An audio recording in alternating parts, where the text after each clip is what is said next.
us study what's meant by loss of kinetic energy in a perfect inelastic collision. Okay.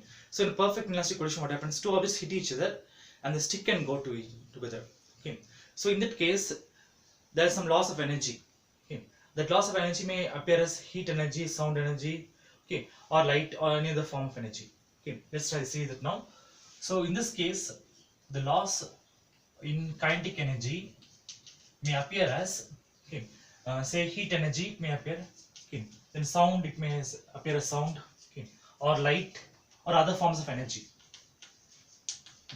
So what happens here actually is we have two objects here. Okay, the first object has a mass m1, the second object has a mass m2. Okay, they go hit each other. Okay, after hitting, they travel here and the stick can go to each other. Okay, let's see, this is m1 and m2. So initial velocity of the first one will be u1. Initial velocity of the second object, that is u2. Okay. Then afterwards the stick can go together now. So final velocity will be v. Okay. Final velocity is v. Now we must see this loss in kinetic energy. So first we must see what is the kinetic energy before collision. This is the term before collision. Okay. So let's see now the total kinetic energy before collision. Okay.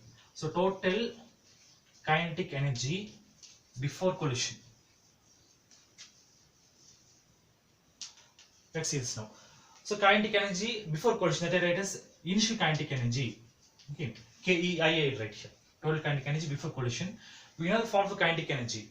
The formula for kinetic energy is half mv square. So half into m. I'll take the first object, that will be m1. The velocity of the first object is u1 and square. Okay, then plus this one. So again half into the mass is m2. Okay, and then velocity is u2 square. Okay, so this is the total kinetic energy before collision. Now let's say after collision what happens here. Okay, so total kinetic energy after collision. The total kinetic energy after collision. Let's study it now. So this one we'll study now. Okay, for the second thing. So kinetic energy after collision, that is KEF will write here.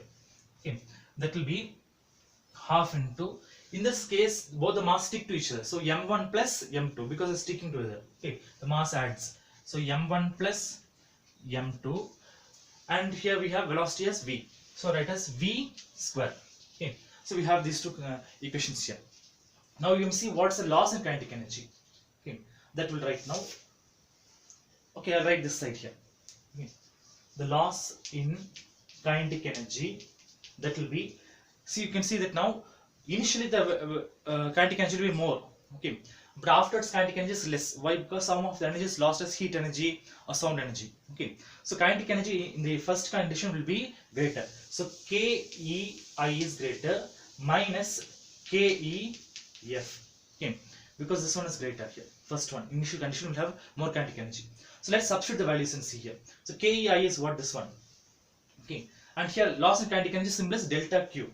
Okay, so delta Q is equal to KEI, that is this term, half into m1 u1 square plus half into m2 u2 square minus this term here, half into m1 plus m2 into v square. Okay, that is v square here. Now what we do is we must substitute the values you can see here. Okay, you substitute here, instead of v you write this equation, that is m1 u1 plus m2 u2 divided by m1 plus m2. Okay, in the above equation, in this equation here, instead of v you write this term, and then you have to solve this. Okay, so I am simplifying. Okay, use the equation using the formula here. We know that a plus b, I'll write this down. Okay, a plus b the whole square is equal to a square plus b square plus 2ab. So you use this formula here. Okay, and you have to solve this, try and see it. Okay, so when you solve this equation, you will get the answer for the loss in kinetic energy, that is delta Q. Okay, comes to be, we have here half into this term here, m1 into m2 by m1 plus m2 into this term here, that is u1 minus u2 the whole square. Okay, so this comes to be the answer for loss in kinetic energy. Okay, that you must solve this. Okay, you will substitute this and try and see it. Okay, then you get the answer here. That's delta Q means what? The loss in kinetic energy. Here m1 m2 are the two masses here, and u1 is the initial velocity of first object, u2 is the initial velocity of the second object here. So when you solve this thing this way, we will get this answer here. So this is a equation for loss in kinetic energy, okay, of an object in a perfect inelastic collision. Thank you for watching.